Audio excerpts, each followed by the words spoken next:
touch with me and let me know. And today, Al is doing The Rise and Fall of Liberalism.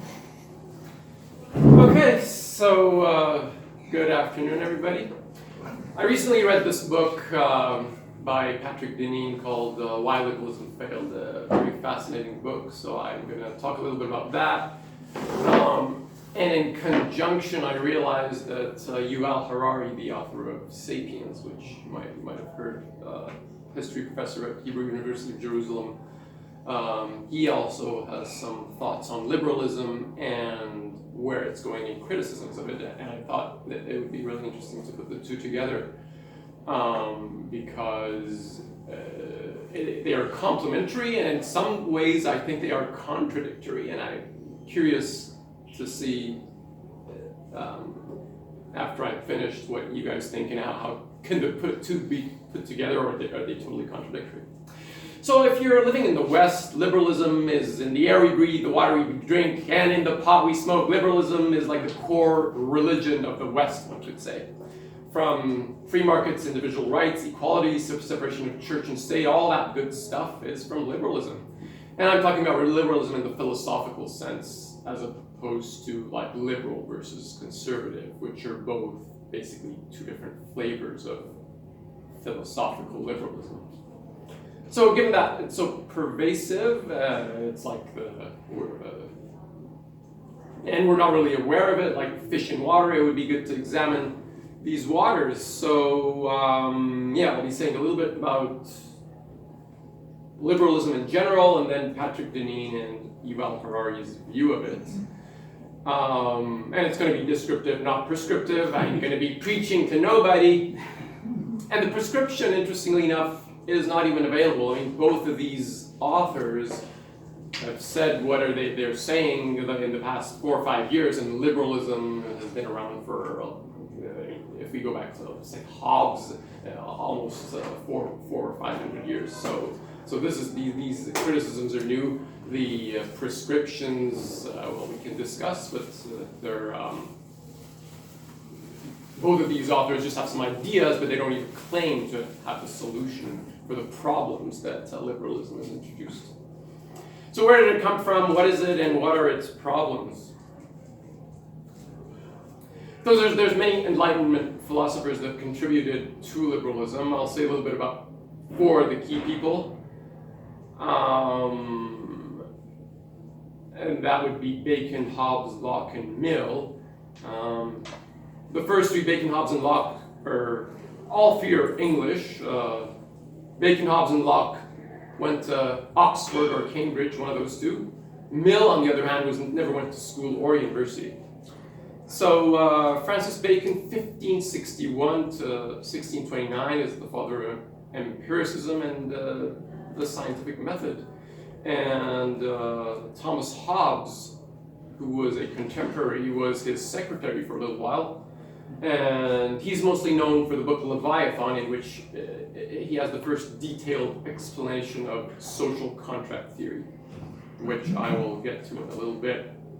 I looked at Leviathan because I didn't know much about it. So it turns out Leviathan is a sea monster from the Old Testament, and it's analogous to Tiamat in Mesopotamian culture. I don't know if any of you have heard Peterson talking about Tiamat and defeated by Marduk. So Tiamat is analogous to Leviathan, and both of them are kind of analogous mythologically to dragons. They represent, they're a metaphor for a powerful enemy. So Leviathan, dragons, or Tiamat are metaphors for a powerful enemy. But in the book, Hobbes' book, it's not meant in a negative sense, is it? Actually, I couldn't exactly figure out why. That was my next sentence. I'm not sure why he named it that. Most other books by him and by Locke are like treatises on government or etc. Why exactly he chose Leviathan? What I could find is that perhaps it's because it's a very powerful thing. Yeah. So that's only in that sense did he choose the name of the book. Social contract theory, which is the basis of liberalism, it is about the legitimacy of the authority of the state over the people. So people surrender some of their rights to the state in exchange for protection of their other rights for maintaining good social order. Like most other ideas, the idea of social contract apparently started with the Greeks, but took shape during the Enlightenment by Hobbes, Locke, Rousseau, Kant, and a bunch of other enlightened philosophers. The other important concept here that Hobbes uses for his social contract theory is the state of nature. Suppose we think of a human and cut all their culture and where they grew up, all that out. That is how he thought of a human in their state of nature. So actions are only bound by personal power, and he thought that people, would plunder, murder if it was in their self-interest. So this is not rational self-interest as somebody like Ayn Rand would talk about, but this is just self-interest, just take whatever you can. So Hobbes's really famous quote actually refers to this state of nature as being solitary, poor, nasty, brutish, and short. That's probably one of the most famous quotes ever, and it's by Hobbes regarding the state of nature. So for him, the solution to the state of nature is the social contract. Give up some of your rights in order to get protection from the state for your other rights. So the book Leviathan is about the structure of society and legitimate government. And then Locke was also partly a contemporary of Hobbes. He's considered the father of liberalism, and he was an empiricist following Francis Bacon. In his version of social contract theory, human nature is characterized more by reason and tolerance. So different people have different ideas of what humans in their state of nature is like. His writings were a big influence on the US founding fathers. The phrase life, liberty, and property are his in the Constitution that changed it to life, liberty, and the pursuit of happiness in the US Declaration of Independence. And also, interestingly enough, he believed that in certain situations, a revolution is not just a right, but an obligation in certain situations. So that's another connection to the American Revolution, potentially. Another interesting thing about him that I found out was that he was the first to define the self through a continuity of consciousness. That's a kind of interesting side idea outside of liberalism, but that's kind of interesting. And then finally, John Stuart Mill. So these Bacon, Hobbes, and Locke are like late 1500s to late 1600s. And I thought all four of them would be in the same timeline, but no, actually John Stuart Mill was born in 1806, so that's like 100 years after John Locke died. So there's three of them, and then 100 years later is John Stuart Mill. The most influential British thinker of the 19th century, never attended school. He was a fan of utilitarian and built on Jeremy Bentham. And his book on liberty makes a strong case for the defense of free speech. He's well known for the harm principle. The only reason power should be rightfully exercised is if any member of a community, civilized community, the only reason power should be exercised against somebody's will in a civilized community is to prevent harm to others. So that's another famous quote by him. Interesting thing about him, he defended British imperialism. He said that India and China were once great civilizations, but right now they're stagnant and barbarous, and that legitimized British rule over them. A famous quote by him that I've heard a lot, it's interesting, is he who knows only his side of the argument knows little of that. Okay. So put all these together and you and some other thinkers and you get liberalism. So what is liberalism in general? It's a project to liberate individuals from their culture and focus politics on individual rights and improving people's material conditions. So we get a system of political and moral philosophy based on liberty, consent of the governed, equality before the law, limited government, individual rights, and free everything. Free markets, free speech, free press, freedom of religion, etc., etc. And in the Age of Enlightenment, it became really popular with Western philosophers, and its purpose was to replace norms of heredity and privilege, like the monarch is just the monarch because he's the monarch, but why should that be the case? It should be more meritocratic. Replace the divine right of kings, so the kings were thought to have divine right to be where they are. And liberals also wanted to end royal monopolies, barriers to trade, and promote free markets. So that's the general view. Yuval Harari's view is quite complementary to this and takes sort of maybe a psychological different view. He says that liberalism is a philosophy which puts the individual as the source of all authority. So you have this inner voice or this soul, and that inner voice is the source of meaning in life, and you're supposed to connect with that inner voice because it's the real you. So when you vote, what are you doing? You're looking inside, oh, I'm going to vote for this person. That inner voice comes from a space of complete freedom, as like kind of a not free speech, what is it called? Determinate free will, thank you. So free will is kind of a part of liberalism. So there's this source, you can call it a soul, you can call it an inner voice, whatever. That is the source of meaning. It comes from a space of freedom, and only you have access to this inner voice. Hence the need to ask for everybody's vote because you don't know what they think. So we have to preserve the freedom of an individual to feel and think and act according to this inner voice because it's the supreme source of authority and meaning. So if you have to make a big decision, go up in the mountains or look at the sea, get in touch with your inner self and make a quote-unquote free choice. And it's almost like, you can think of it as a soul, but scientifically, it almost sounds like this view means that your DNA fully determines who you are, independent of the environment.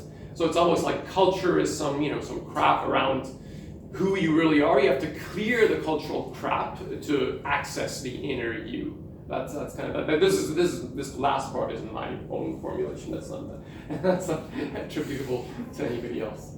So you want to connect to this real you, and this view manifests itself in different ways in society. So for politics, it's voter knows best. In economics, the consumer is always right.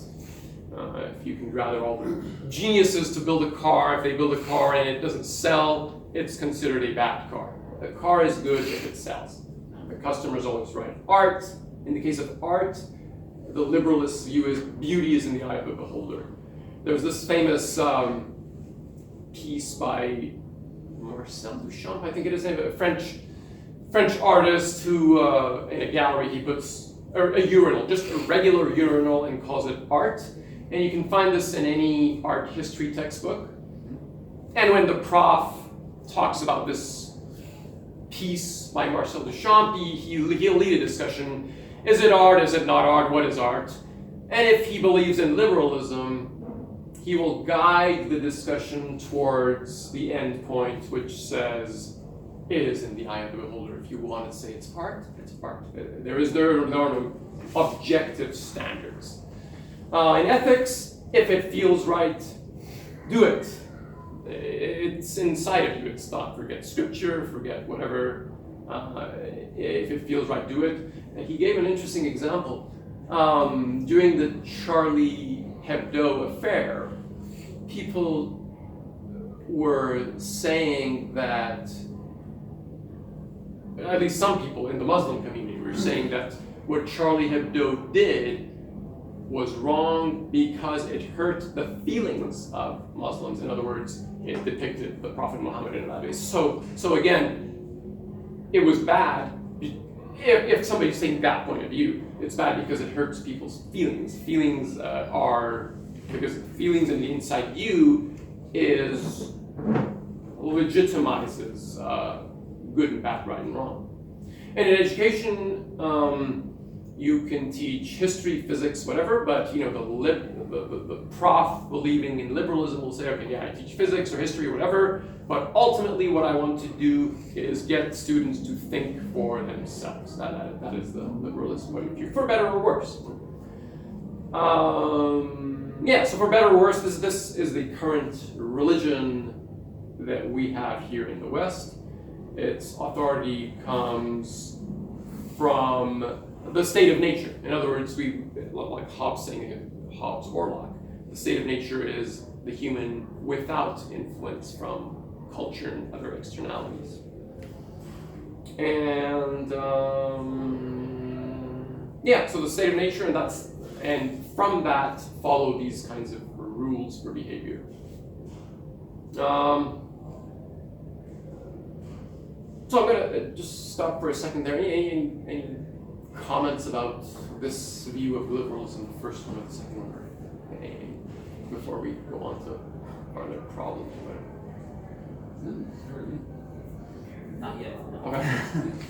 I think it's the next part. It's going to be the part that generates the Okay. discussion.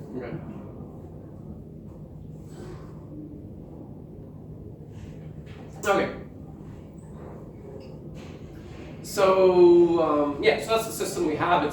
There's no question that it's led to amazing prosperity and peace for most of the West and Western Europe and North America.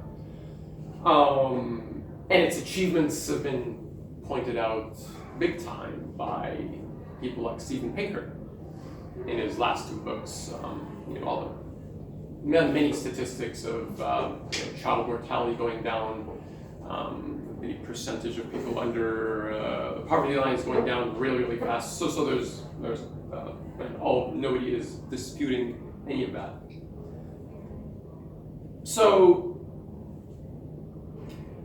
one way to look at Deneen's criticism is actually to contrast it with Pinker. He doesn't dispute Pinker. He argues that liberalism has failed because it has succeeded, interestingly enough. So we've gained all this wealth and progress, but lost meaning, cohesion, and community. And it's based on in his view of liberal. So liberalism, the idea of liberty originated in Greece, and their idea, which Deneen likes, is one that talks about freedom as freedom from our desires and material needs. So it's about mastery of these natural urges in favor of self-control, restraint, and education into virtue. So it doesn't consider individual as separate from the community, but individual is part of the community. They're not two separate things. And they might look at our freedom and think that it's full of chaos and slavery to desire. So, because if things are as good as Pinker says, why is there so much depression, addiction, and loneliness? I was just coming on the radio and CBC was talking about the loneliness epidemic. So the material successes of the West seem to satisfy, this is my own formulation again, the material successes seem to satisfy the lower parts of Maslow's hierarchy, if you want, in favor of the higher, which is meaning, community, cohesion. So classically, liberty was much about stoicism and self-limitation, and it's interesting that recently, in the past years, you hear stoicism coming back. In other words, it's not like do whatever the hell you want, but more like limitation and self-control. for a long time were lost, and now it seems like society is starting to come back to it. But yes, so liberalism seems to reject this kind of self-limitation, and it relies on laws alone. In other words, motivate behavior externally as opposed to internally through social norms and culture, and have it, not just rely purely on external motivation. Another interesting thing that Deneen talks about is sort of the liberal versus conservative. So the left, or we can call them progressive liberals,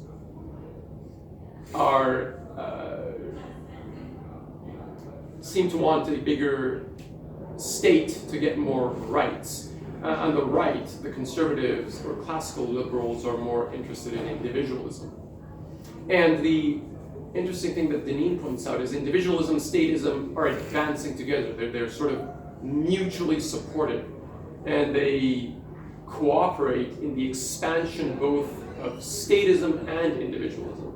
So somebody like Reagan comes around and says, government is not the solution, government is the problem, but he doubles the size of government. So whether they're Republican or Democrat,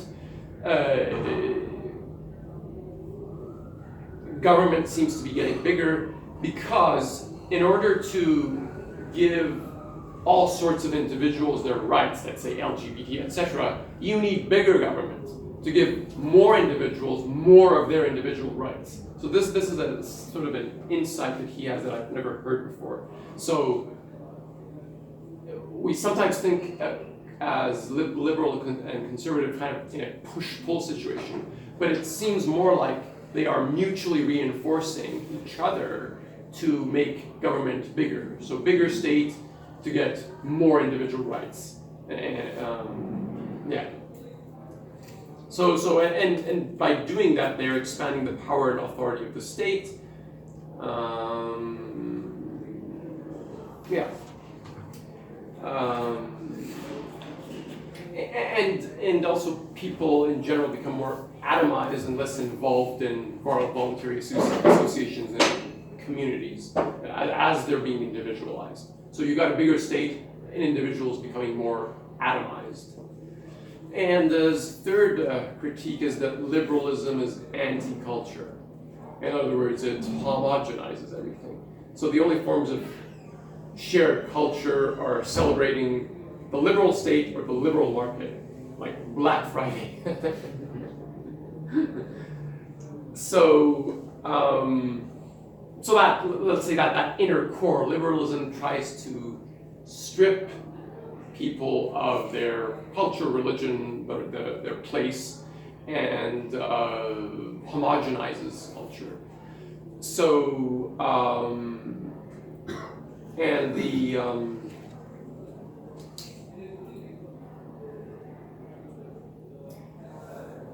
Francis Bacon introduced the idea of sort of the conquest of nature and man versus nature, that through science we gain control of nature. So these are, according to him, three of the pillars of how liberalism is anti-culture. While the word culture, as in agriculture, does have to do with nature. But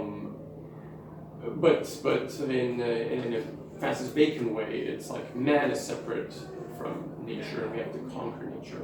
And the second pillar is time as a past as present and future as foreign. So time and place itself doesn't have is fungible and doesn't have much meaning. So culture is a function of nature, time, and place. It would be these three pillars. And liberalism, by redefining these, it makes it easy to take culture out of the equation. And as this empire of liberalism grows, As the empire of this is a direct quote from Deneen. As the empire of liberty grows, the reality of liberty recedes. So, political correctness, Bill C-16, etc., etc. So the empire of liberty is growing.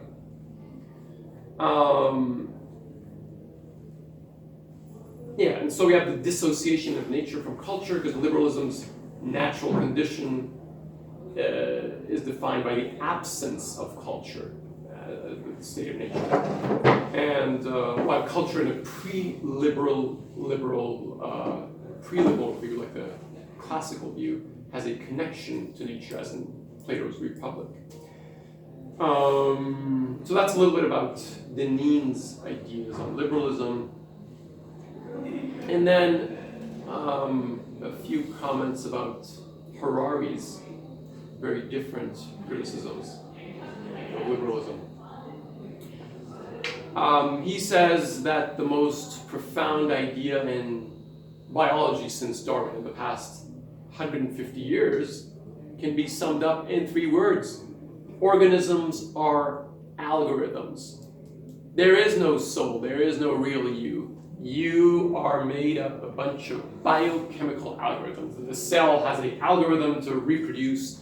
There's an algorithm to produce this protein, that protein, and so our body is a kind of like a machine. That's kind of the